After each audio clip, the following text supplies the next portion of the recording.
Your cat walks over to the water bowl, sniffs it, maybe dips a whisker in, and then just walks away. And you think nothing of it. Why would you? She seems fine. She's purring on the windowsill an hour later, eating her food, using the box, acting like a perfectly happy cat. But here's what nobody tells you. That little walk away from the water bowl, repeated every single day for years, might be the quiet beginning of the thing that takes so many cats from us far too early, their kidneys. What if I told you that the way most of us have been feeding our cats, the way the bag tells us to, the way our mothers did, sets them up for the kidney and urinary trouble that fills vet emergency rooms every single night? Let me guess what you're thinking. You're thinking, come on, doctor. May, my cat drinks plenty. And I love that you're already pushing back because you've been asking me for cat videos in the comments for months now. And as a veterinarian, this is the one that matters most. So here we are. Hi everyone, I'm Dr. Mei Chen, your neighborhood vet. And before we go 1 inch further, I want you to drop the guilt at the door right now. Because cats hide everything. They are masters at it. It is wired into them. And if you didn't see this coming, that is not on you. Nobody told you. That's what today is for. So grab a notebook, hit subscribe to join our pet parent community, and stay with me. Because by the time I'm done, you'll see your cat's water bowl completely differently. Quick note before we really start. I'm a veterinarian sharing general information to help you care for your cat, but I'm not your cat's vet, and this is not a diagnosis. Every animal is different. For anything specific, and before you change your cat's food, supplements, or anything else, talk to your own vet. And because today touches on food and on a couple of real toxins, I want you to take everything I say as a starting point for a conversation with your vet, not a replacement for one. Especially if your cat is older, on medication, or already has a health condition. Okay, now let's get into it. But first, you have to understand one thing. Because if you get this wrong, nothing else I tell you will make sense. And it's this. A cat's thirst drive is broken by design. Not broken because something's wrong with your cat. Broken on purpose, by evolution, before your cat was ever born. Let me explain, because this is the whole video in one idea. In the wild, a cat's ancestors were desert animals, little hunters living in dry places, surviving on the mice and birds and lizards they caught. And here's the key. Fresh prey is about 70% water. A mouse is basically a small, warm water balloon with fur on it. So a desert cat almost never needed to drink, because nearly all the water she needed came packaged inside her food. Her body adapted to that. Over thousands of years, the cat simply stopped developing a strong, reliable sense of thirst, because she never needed one. Now, fast forward to your kitchen. Your cat is that same desert hunter, same body, same broken thirst drive. But what are we putting in her bowl? Dry kibble, food that is about 10% moisture, sometimes less. We took an animal built to get her water from her food, and we handed her a bag of dry biscuits and a separate bowl of water, and we trusted her weak, desert-tuned thirst to make up the difference. And it usually can't. That is the #1 mistake, feeding only dry kibble and relying on the cat to drink enough on her own. Let me say it plainly, because this is the part most cat parents get wrong. A cat eating dry-only food is very often walking around a little bit dehydrated all the time. Not dramatically, not collapse on the floor dehydrated, just chronically, quietly underhydrated. And when a cat is constantly underhydrated, her urine becomes very concentrated. Concentrated urine is harder on the bladder and harder on the kidneys, day after day, year after year. And over a life, that's one of the drivers behind the two things I dread most in my exam room: feline lower urinary tract disease and chronic kidney disease. Now, I want to be honest with you here, because I promised you informed, not afraid. Dry food does not single-handedly cause kidney disease. Genetics matter, age matters, other illnesses matter. There are cats who eat kibble their whole lives and sail past 18. But moisture is one of the few levers that you, at home, actually control for free. And a cat who carries more water through her system every single day is a cat whose bladder and kidneys have an easier job. That's not a miracle. It's just plumbing. Run more water through the pipes, and they stay cleaner longer. So what do we do about it? Here's the good news. The fixes are cheap. They're simple, and most of them are sitting in your kitchen right now. Let me give you the ones that actually matter. Number 1, and this is the big one: add water to your cat's food. That's it. If your cat eats kibble, pour a little warm water over it and let it sit for a few minutes until it softens. Some cats take to it instantly. Some need you to go slow, a teaspoon at a time, mixed in. If she turns her nose up, you can use a splash of plain, low-sodium chicken or bone broth instead. And I mean plain.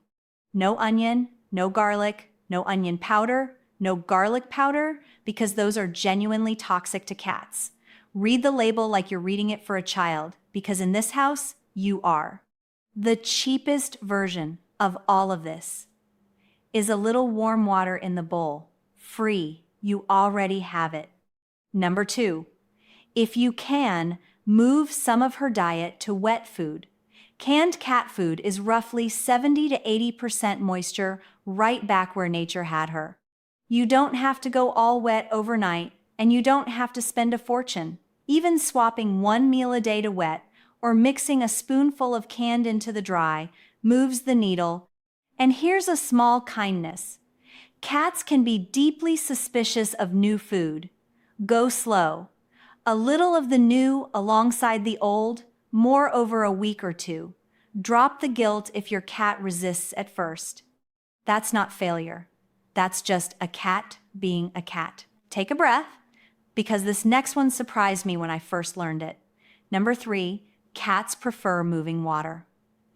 Think about that desert hunter again. In the wild, still water that sits can go stagnant and unsafe.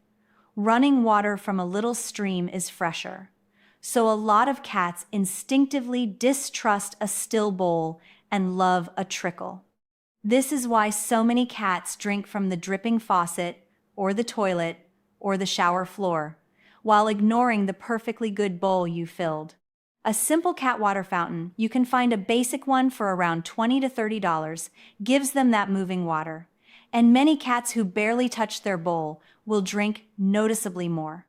Now I'll be straight with you. A fountain is a nice to have, not a must have. If money is tight, skip it. The warm water in the food does more anyway. But if your cat is a fountain cat, it's one of the easiest wins there is. Number 4 costs you nothing but a little rearranging. Give her more water stations and put them in the right places. Several wide, shallow bowls around the house, not one deep one. Why wide and shallow? Many cats hate when their sensitive whiskers brush the sides of a narrow bowl. It's called whisker fatigue. And for some cats, it's enough to make them quit a bowl entirely. And here's the placement secret the bag never tells you. Do not put the water bowl right next to the food, and never next to the litter box. In the wild, a cat would never drink where she eats her kill, or where she does her business that water reads as contaminated to her ancient brain. So spread the bowls out. Different rooms. Away from the food, far from the box. One more thing. Ditch the plastic bowls if you can. Plastic scratches, holds bacteria and odors, and can give some cats chin acne. A cheap ceramic or stainless steel bowl is better, cleaner, and lasts for years. Now, before we go on, I have to stop and give you the part of this video that could genuinely save your cat's life. Because hydration is the slow danger. But there are a few fast ones every cat parent must know. And I will not soften this because a real animal is on the line. Lilies. If you have a cat, I need you to hear this. True lilies, that's Easter lilies, tiger lilies, day lilies, the gorgeous ones in so many bouquets, are deadly to cats. Not a stomachache. Deadly. Every part of the plant is toxic. The petals, the leaves, the stem, the pollen, and even the water in the vase. A cat can brush past the flower, get pollen on her fur, groom it off, and go into kidney failure from that alone. This is a true emergency. If your cat so much as licks any part of a lily, you do not wait and watch. You call your vet or a pet poison helpline immediately because the early hours are everything. Honestly, the safest move? If you have a cat, just keep true lilies out of your home entirely. A bouquet isn't worth it. Here's the second one, and this one breaks my heart every time I see it. Never, ever use a dog's flea and tick product on a cat. Please write that down. So many of those dog products contain something called permethrin, and while it's fine for dogs, it is a powerful toxin to cats. It can cause tremors, seizures, and it can kill them. People mean well. They've got a dog product in the cupboard, the cat has a flea, and it seems harmless to dab a little on. It is not harmless. It is one of the most common ways loving owners accidentally poison their own cat. Flea products are not interchangeable between species. If your cat has fleas, you get a product made for cats, and when in doubt, you ask your vet which one. That's the kind of vet I am. I will never tell you to skip that conversation. And while we're here, 2 more quick ones. Many essential oils and liquid potpourri are toxic to cats, tea tree oil especially, but a range of them, whether they lick it, get it on their skin, or even just breathe a lot of it from a diffuser in a closed room. Cats process these very differently than we do, and the same human medicines that are dangerous for dogs are dangerous for cats too. Never give your cat ibuprofen, acetaminophen, or any human painkiller. They can be fatal even in tiny amounts. If your cat is hurting, that's a call to your vet, full stop. Okay, take a breath with me. That was the heavy part, and you got through it, and now you know things most cat owners never learn until it's too late. I want to tell you where some of this came from, because it isn't just textbooks. When I was small, my grandmother, my Popo, kept a whole rotating cast of porch cats and barn cats healthy on almost nothing. And I never once saw her set down food for them without water mixed right into it, or a little broth poured over. I asked her why, when it was more work. She just looked at me and said, "A cat won't tell you she's thirsty, so you make sure she never has to." I've carried that with me my whole life. A cat won't tell you. So we build her world so she doesn't have to ask. And that brings me to my most important honesty beat of the whole video. The one I need you to really hear. Cats hide illness. It is their single most dangerous trait as a pet. A cat can be losing kidney function for months, even years, and act completely normal right up until she's very sick. By the time a cat looks sick, she has often been sick for a long while. So I'm not going to ask you to play detective. I'm going to give you 3 plain signals. And if you see them, you don't wait. You get blood work. 1. Sudden, increased thirst, a cat who suddenly starts drinking a lot more than usual, hanging at the water bowl, draining it. 2. Increased urination, bigger clumps in the box, or accidents from a tidy cat. Those 2 together are one of the most classic early whispers of kidney trouble or diabetes, and a simple blood and urine test can catch it early when you can actually do something. And 3, weight loss, especially the slow kind. You only notice when you finally pick her up and think, when did she get so light? Run your hands down her spine and ribs now and then so you have a baseline. Any of those three. That's your vet? Soon, not someday. And here's the one I will be loudest about, because it is a true drop everything emergency. If you have a male cat and you see him going in and out of the litter box, straining, crying, posturing to urinate, and producing little or nothing, that is a life-threatening emergency, and you go to an emergency vet right now, tonight, whatever the hour. Male cats can develop a urinary blockage, their plumbing is narrow, and crystals can plug it completely, and once they can't pass urine, they can die within a day or two. It is agony for them, and it moves fast. I don't say emergency lightly on this channel. I'm saying it now. A straining male cat producing nothing is the closest thing to a 5-alarm fire in the cat world. Do not wait until morning. Now, let me name the thing that makes this whole conversation so frustrating. None of what I just told you is expensive. Warm water in the bowl is free. A second bowl in another room is free. Skipping the dog flea product on your cat, that's just knowing not to. And yet, so much of pet care today pushes you toward the costly end of everything. The $300 panel before anyone mentions the $4 fix. The private equity clinics where prices climb every year, and the tech, not the vet, is the one who has to tell you the bill. I see that anger in the comments and I understand it. But here's the truth underneath it. Nobody makes money telling you to put a splash of water in your cat's bowl. That doesn't mean it doesn't work. The cheapest things on this list, the water, the bowl placement, the things you do not give her, are some of the most protective. Your own good vet is your ally here, not the enemy. The blood work I mentioned really is worth it.